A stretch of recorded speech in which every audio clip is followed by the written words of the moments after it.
There we go. So I want to welcome everybody as to our Women United virtual agency visit, and thank you all for coming.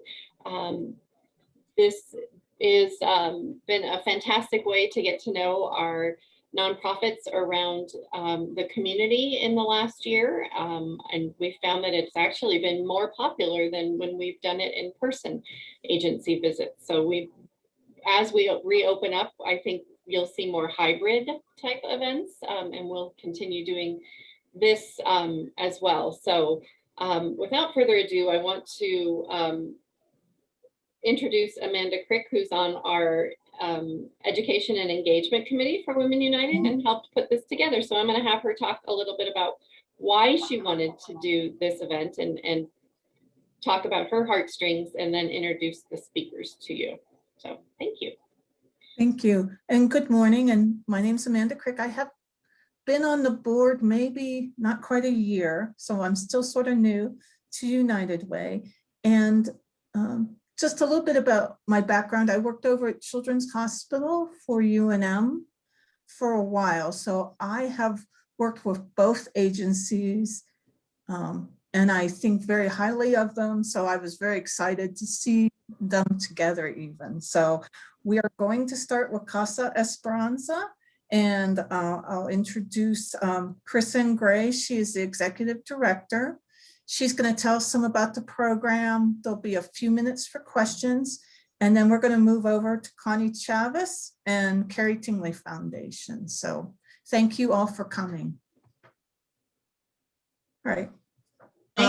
You're ready, Ms. Chrisanne. Okay, thanks, Amanda. Thanks everyone for attending. Wow, 22 people, it's wonderful. I haven't been able to talk about Casa Esperanza for a while. You know, with the pandemic, we put in, well, let me start about, in 2022, Casa Esperanza will have been open for 30 years. And we have helped over 48,000 families that travel here to Albuquerque for serious medical treatment. So we initially did just cancer, but we do cancer, kidney and kidney transplant, and we also do high-risk pregnancies.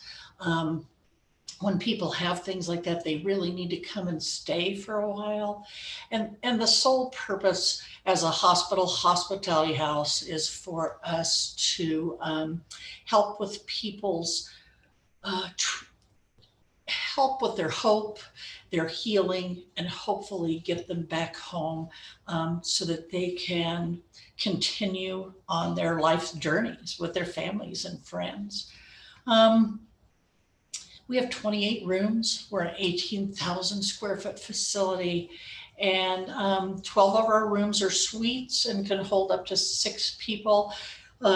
Sleeping, that would be tight, but has a separate little living area, kitchen, refrigerators, TVs, those things. And then 16 of our rooms are just regular, like a hotel room with a bathroom. We have 4 handicap rooms, and but then we have a community dining room area, and then we have community kitchens, 4 of them, and any of the people staying here can use those kitchens. We have places for them. We have a food pantry if people need that. And normally we partner, matter of fact, we just started this week bringing back some of our partnerships and education things. First Nations Community Health Source has been a partner of ours for a long time. They are coming next Tuesday, and they're going to do some education and community wellness, and also some case management with not just patients, but patients and families. So Casa Esperanza, you could be in the hospital and your family could stay with us, because family support makes a huge difference on recovery and your journey on getting well. Or if you're an outpatient, you're coming for chemotherapy or those things, then you could come and stay here with your family. And that is normal. During the pandemic, we only allowed a patient and a caregiver into our facility. No families could come if their patient was in the hospital because the hospitals weren't letting people in anyway. So our occupancy has been very reduced during this last year and a half. We've had to have new and innovative ways. The beginning of the pandemic, United Way's Feeding Families Fund was fabulous.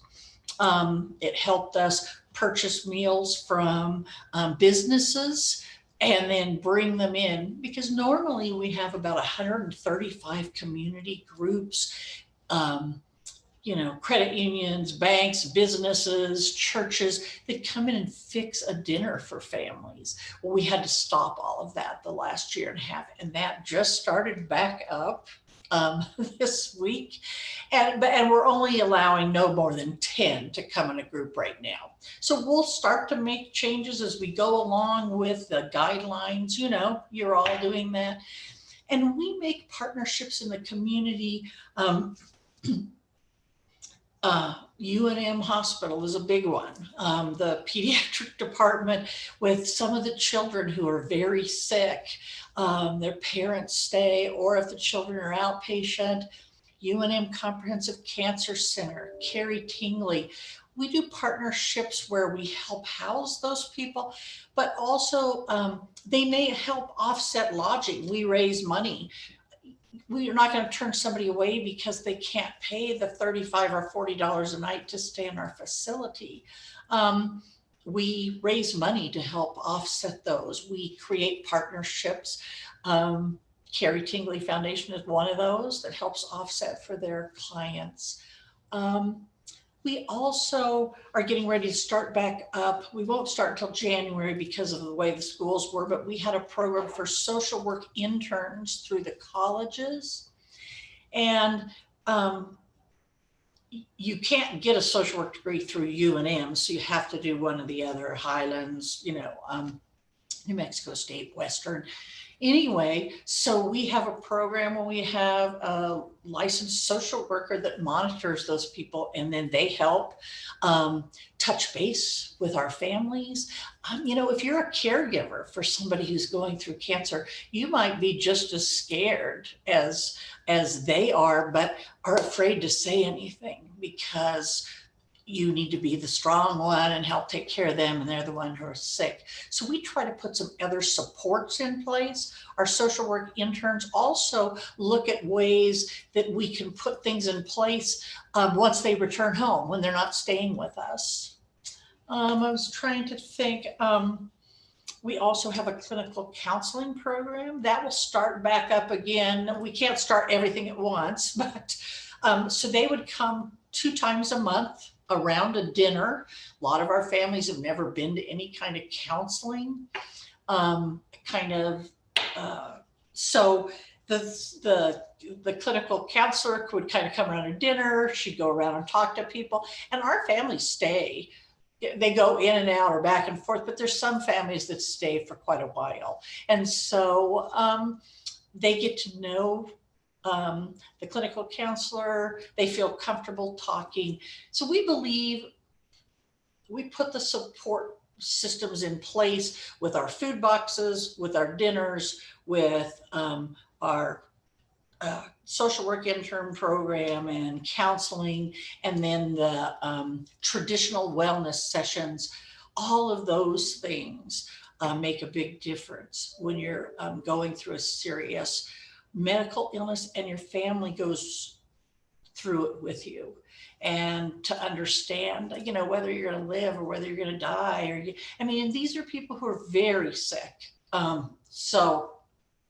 But if somebody also wanted to come and stay a night while they had a colonoscopy, we would allow that, so there's things like that. We're going to have a destination wellness, and we have a partnership over the last 3 years with the American Cancer Society. It'll be in October, and our focus this year is on screenings, cancer screenings. Because of the pandemic, cancer screenings are very low. incidences of cancer are going to go up, and they're going to be at a much higher level. And so the impact on families, the patient, communities, health organizations is going to be great. And so, and then one other thing I'd like to say is we pretty much, have look like the state of New Mexico. About a third or a little more of our families are Native American, a third are Hispanic, the others are Caucasian. We have a few Black families and Asian families. So we very much look like our state. We have Spanish speaking. We have another family care team member who's Native American who works at the front desk. So we try to have that available so people feel comfortable when they're here also. I don't know. Questions? And then if I think of something, I can. So it's Amanda, I have a question. So what's the average length of stay of your families once they come? It really depends on diagnosis. So say you're a breast cancer patient and you've initially been diagnosed and you come here now, you may have set up where you're going to have 6 weeks of radiation, 3 days a week for 6 weeks. Well, so they may come in for their radiation. They might go home on the weekends, but they would do that and go back and forth. But we also have some transportation, gas cards, those kind of things also. So it really depends on diagnosis. If you're a kidney transplant patient, once you've been released, here in Albuquerque, UNM has a kidney transplant program. So if you need a transplant here in New Mexico that's kidney, you could have it done right here. If you need a heart transplant, it is not happening here in Albuquerque. You have to travel somewhere. So we did a partnership about 6 years ago with Dialysis Clinic Inc. for their transplant programs. And so people might have transplants and then they may have to stay a couple of months before they can go back home. You might have surgery and they need you to stay a while. The high-risk pregnancies, if you have multiples, if you have health issues, if you have other types of things, you may come and stay for weeks before, or even months before the babies are born. And then they go to the NICU unit and you're here for months again after that. So some of those families might stay 6 months, 9 months. Susan, I see your hand. Is there more demand for your services than you can accommodate? Not right this minute because of the pandemic.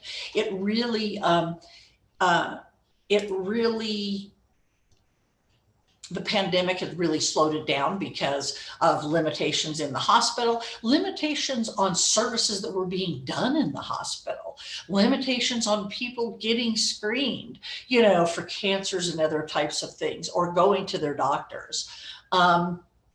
This week alone, so we have 28 rooms. This week alone, we've been between 25 and 27 rooms occupied.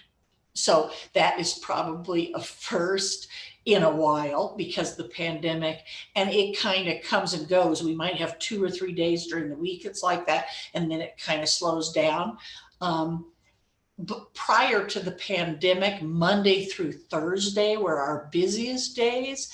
If people could return home on Fridays or the weekend when they weren't having treatment, they did, because you have to be in active treatment to stay here.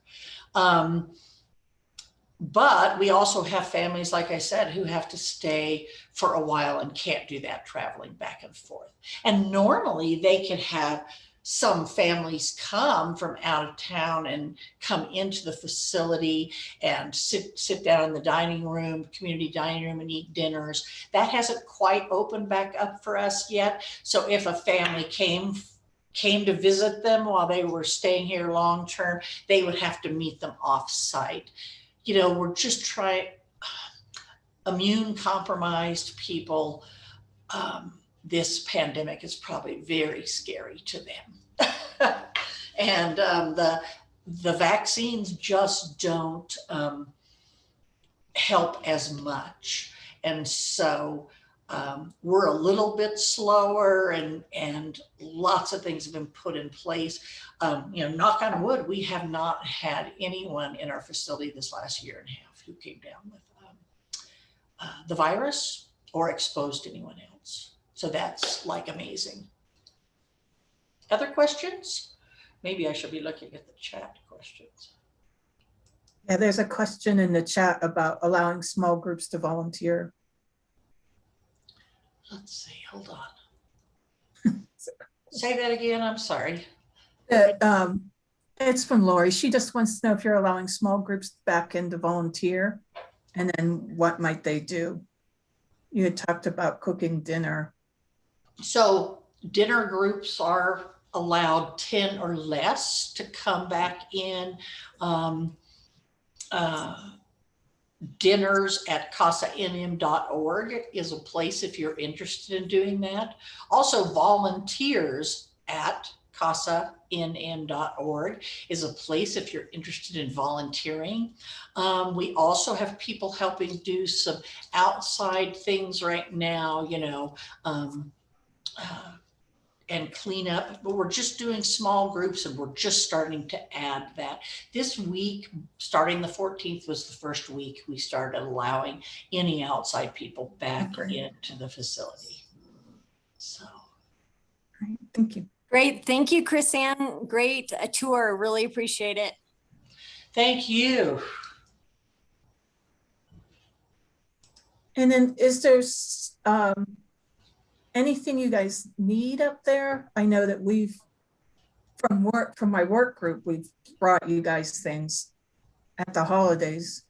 Maybe it was 2 years ago. If you think about running your home every single day, and you think about running a home with 28 families, that's really what we are. Toilet paper, paper towels, laundry pods, not liquid soap, but pods, because we give those out to families. It doesn't cost anything. We have laundry facilities here for them to use. Some toys or books for our playroom. A lot of people bring us their travel soaps and shampoos and things, and we give all of that out to the families. We have on our website, casanm.org, a list of items that we specifically will put in food boxes for families. We want families to be able to make a meal. So, you know, we have specific things we do. And then, you know, we buy some fresh fruits and vegetables. We buy some frozen meats so that people have some additional protein. We have a freezer where we keep some of those things. So there's all those kind of things. You know, we have a group that might bring some blankets in over the winter, maybe hats. So there's a lot of kind of things like that to try to make life more comfortable. And part of the issue is insurances. Most people's insurances do not pay for people to travel. And so even if you're a middle-class family and you got, say, your husband and your family at home and you have all your expenses there, and now one of your kids has to come here for treatment and you're traveling back and forth, you have other expenses, you have other food things, it can become overwhelming. We also do Target or Walmart cards, like if they need diapers or things like that. And then we also do gas cards, like if they need to get back and forth to appointments or some of those things. So all of those things are things we could use. Thanks, Amanda. Thank you. We also have two other questions in the chat box. Oh. Can you talk about how you are funded? And then tell us where you're located. Yeah, that's a good idea, isn't it? We are located at 1005 Yale Northeast. So we are up kind of kitty corner behind UNM Hospital, across from the UNM North Golf Course. But we support Loveless, Presbyterian, the cancer centers, some doctors' offices. So we're not owned by UNM. We lease a piece of property here, and we have for the last 30 plus years, because as we were building it, we did that. So funding, we write our greatest amount of funding in a normal year comes from individual donors like yourselves, and makes a huge difference on the work that we do. So thank you for donating to causes that you care about.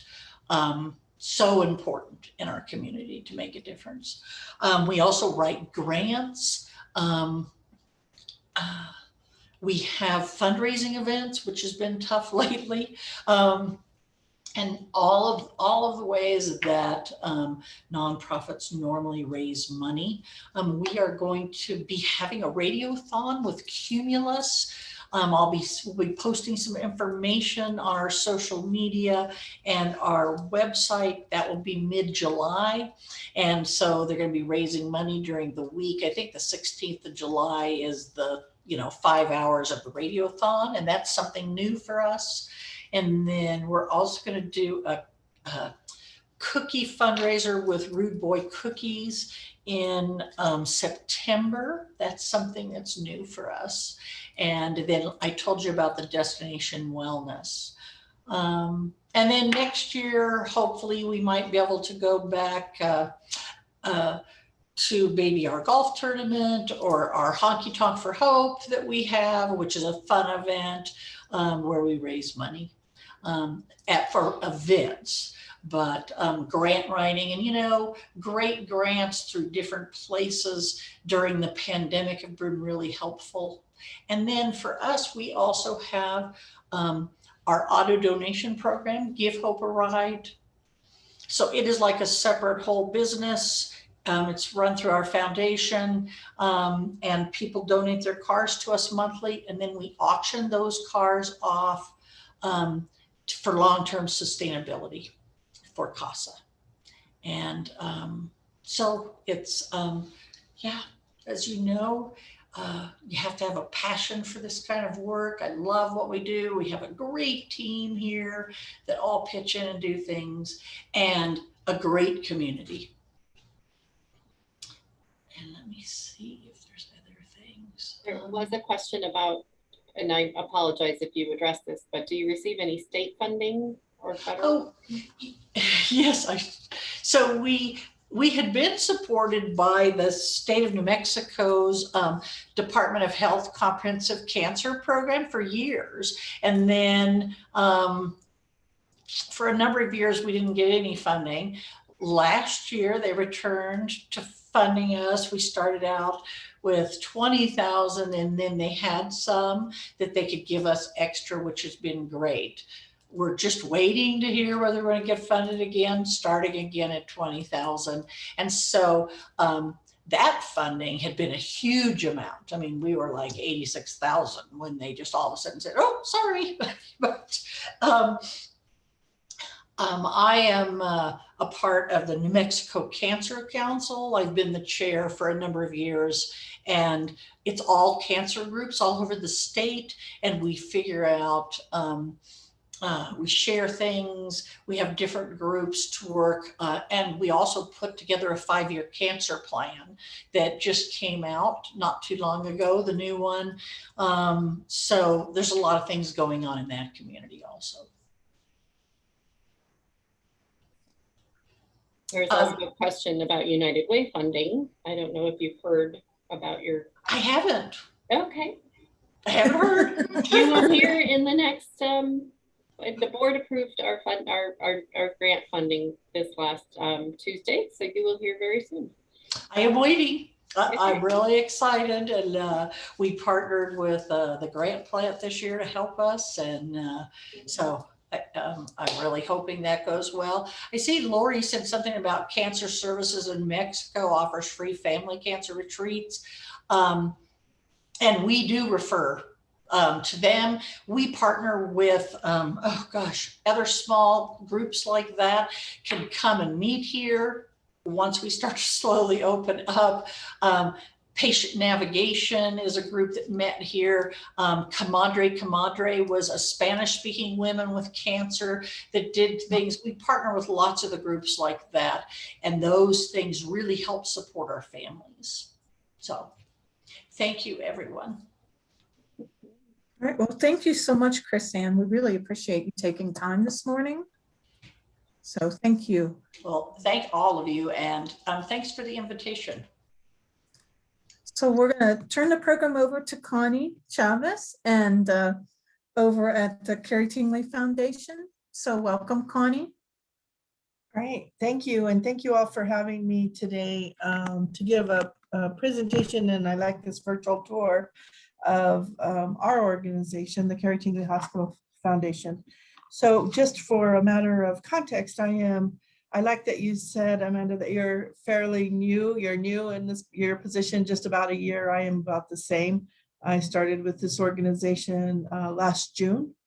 Oh, wow. And during the pandemic was able to really get a grasp on the value that this organization brings to the community. So Carrie Tingley Hospital Foundation's primary goal is to support the work of Carrie Tingley Hospital. The hospital was established in 1937 down south in TRC, and to serve children with permanent disabilities. And these are children who have musculoskeletal. These are long-term, they're permanent, they're very devastating illnesses, non-discriminatory illnesses. It hits all families of all age, of all income levels, socioeconomic groups. The foundation was established in 1983 to, again, provide direct support to the hospital to continue to buy specialty equipment. So definitely a need. We are a statewide organization. We serve children and their families. And because the families, as Krista said, families come along on this journey all the time. And so it's an impact to the families. Our mission is really to enhance the lives of the children while supporting them through these 3 programs that we have. So the first program is really, again, the direct support to the hospital, for which we've been able to help provide a gait lab. A gait lab is really, I didn't learn this till I got here, right? But it's the only one. We're the only rehabilitative hospital for children in this state. So to get a gait lab here was crucial and critical, and lots of funding. So we provided support for that. Most recently, we purchased a specialty infant ultrasound machine for the hospital to use in their specialty clinics. So to talk a little bit about that, and we are firmly believe in treating the whole child. So we work in three areas of programming: hospital support, then we have what we call our patient and family support. And off of that, we provide anything and everything that a family might need in a crisis. So that is helping to pay rent, mortgage, utilities, car repair, car modifications, home modifications, just any, cell phones. I didn't realize the importance of a cell phone and being able to connect to your doctor, to 911, especially in our rural communities, right? So if that service is out, they can't pay for it. The children have the potential to die right there. And so we support all of those things. We have a fabulous committee who reviews applications. There's an application process. Buying adoptive equipment is a big deal. We just purchased a trike that cost $5,200 for a child, but that leads into the physical, their physical therapies, what's in the best interest of the child. And families just cannot afford to buy those on their own. Sometimes they're approved by insurance, sometimes a partial is approved by the insurance. So that's the patient and family piece. The next piece that really helps us to serve the whole child is our adoptive programs, which we call our quality of life programs. And those are really to make our children feel as normal can be in their environment. We have mobile camps, in-person camps. Of course, we didn't have them this last year. We pivoted to virtual camps, which have been very well attended, where they do things that other children just do without us, thinking about it. Everything from bicycling to kayaking to swimming, basketball, sled hockey. They do a variety of things, all with adoptive equipment, all with adoptive folks to help who volunteer, who understand the special needs of these children. So that is really the framework in which we work in those three worlds. And that for us is treating the whole child. They get their physical treatment through the hospital and through the work that we do in collaboration with the hospital. They get the patient and family support for just those things that they just can't afford, or something comes up, a piece of equipment breaks. And then providing these sports camps or sports activities, adaptive activities where they socialize, they tell jokes. We just came off a virtual camp where they had a talent show and they sing and they dance in their chairs, or they, however they can. And not only are the children, but their parents are amazing, because this is a 24/7, 365 a day job for these families. And it is heart-wrenching, but they are some of the most amazing children and families that I personally have ever met, because they just keep going.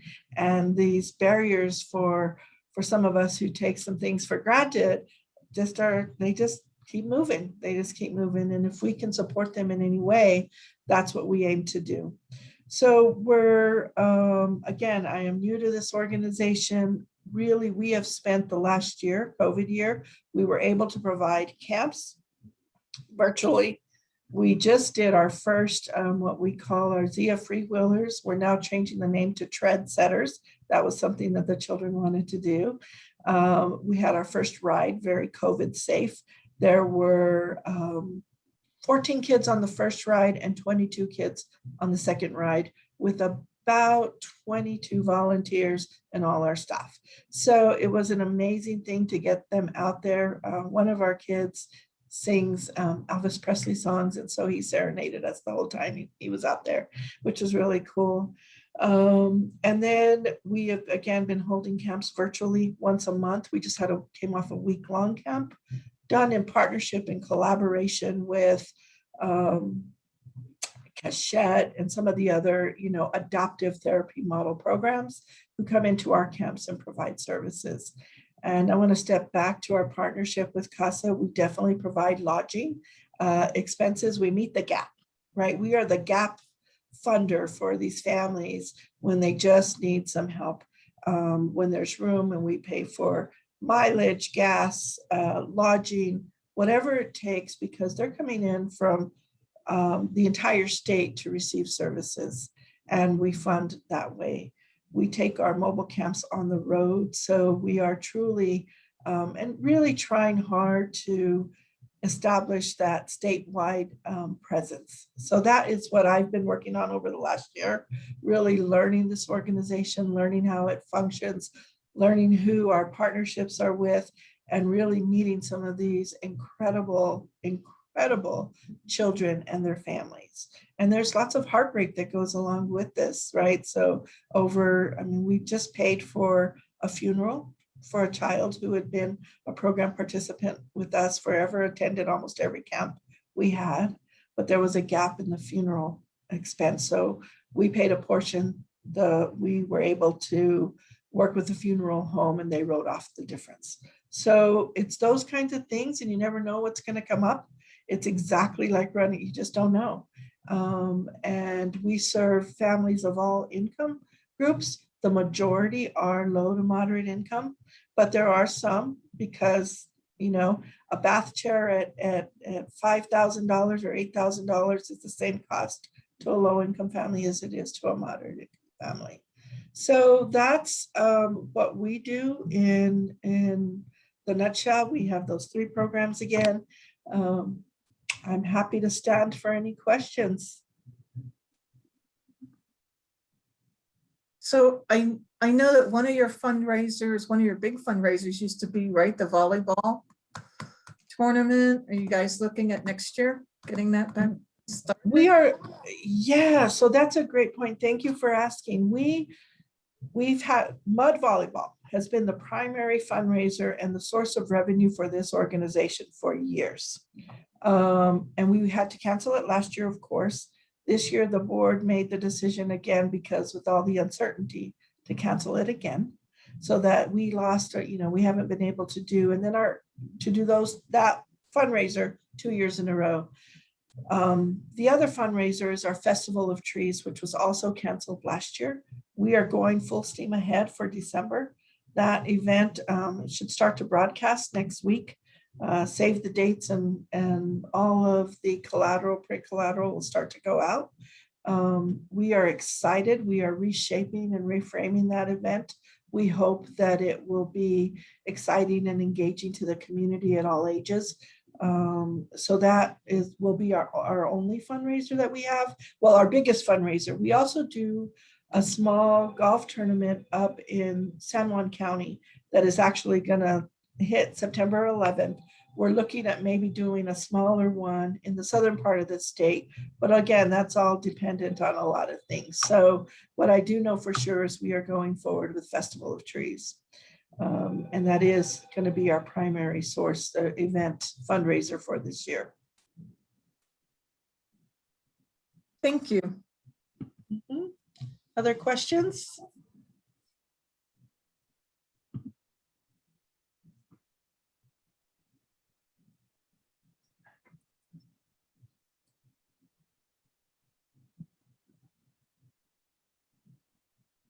So what kind of help do you guys need, like, as far as donations or anything people can help? Yes. So it's funny because we take what we get for donations here, and we get sort of the same things. We get blankets and bears and stuffed animals and craft making kits. We support, there's a spina bifida clinic twice a month at the hospital, at Carrie Tingley Hospital, where we have a staff who goes there, and that's a pretty intense clinic, and they're there all day. So we take them goodie packages of whatever we have, gift cards and certainly age appropriate things that we can take over there. So I'm going to say that while we don't do the household goods, we do those kinds of things. We package those up for the kids who are inpatient and have been there a very long time. Anytime our patient and family coordinator goes to the hospital, she's going with an armful of whatever we have in stock here. We have a partnership with Barnes and Noble. They give us books all the time that we take over to the kids. We just had someone who dropped off some very beautiful handmade blankets. So it's not a need, but it certainly is a comfort to be able to provide those things when we head over to the hospital. And she spends about 2 or 3 days in the hospital in any of the given clinics at any one time. Thank you. Thank you.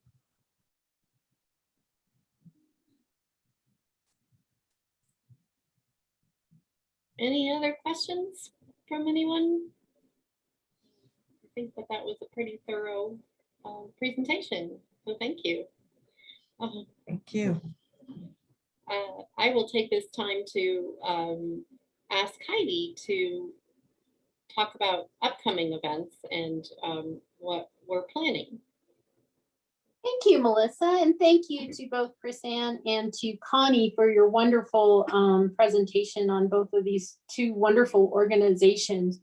I did not know a lot about either one of them, so it was very informative, and so thank you for that. I am the chair of the Education and Engagement Committee, which is why Melissa asked me to speak, and we are, we have continued to try to present agency visits such as today throughout the pandemic, because we really want to do is get to know the organizations and how they're serving our community and the families throughout this period of time.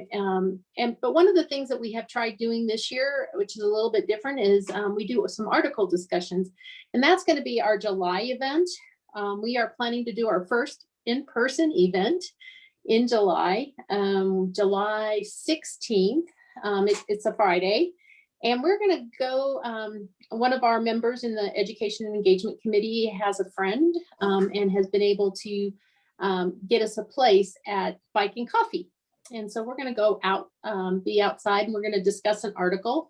And there'll be a link to a wonderful YouTube video for you to view ahead of time. And it's really, the article is how to make the most of your giving and the biggest impact. And it's one of the things that we, for those of us who truly do want to support our community, how can we make the biggest impact? And it's not necessarily just by giving money. Sometimes it's by getting in there and getting your hands dirty. Which is something that I really appreciate. So I would encourage you all to come join us on Friday, July 16th at our next event, which will be in person. And so, and then upcoming in August, we have our grant celebration where Women United will be, there's 5 or 6 agencies that we've supported through the money that has been raised specifically to the Women United Fund. And we'll be celebrating those agencies in August, and we hope to have an in-person event for that one as well. So come join us. We're a fun group. We are so excited to get back in person. We are. So I'm going to hand it back to Melissa, and then, but thank you all for attending, and thank you again to Connie and to Chris Ann for being part of this group today. Yeah. And I want to thank Amanda as well for hosting, yes, putting this together.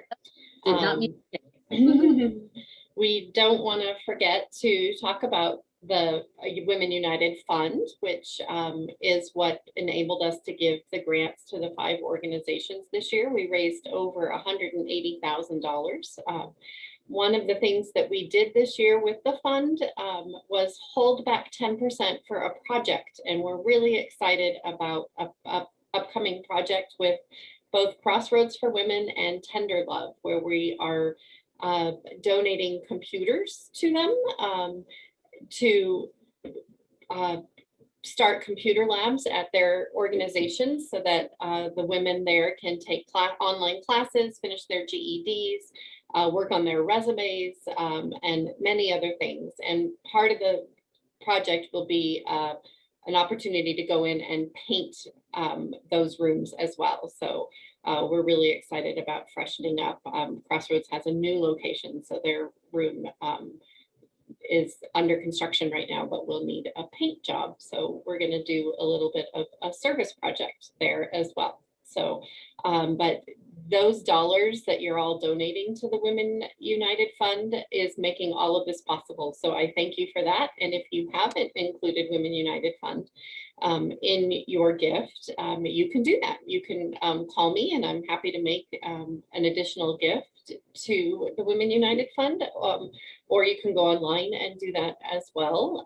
And at the $250 level of giving, you get, or more, you get a tote bag. So we have a great Women United tote bag and a coffee mug. Becky Krause, who's our chair of our council, isn't is out today, but she usually shows the tote bag. But I here's forgot the an tote bag. example of the coffee mug as well. So if you haven't gotten yours, let me know and we will make sure that you do. And then that is all we have today. So we get 10 minutes back to our day. So thank you for coming. Thank you. Yeah. And Thank reach you. out if you have Thank any you. questions at all. Take care. Thank you. Bye-bye. Bye-bye.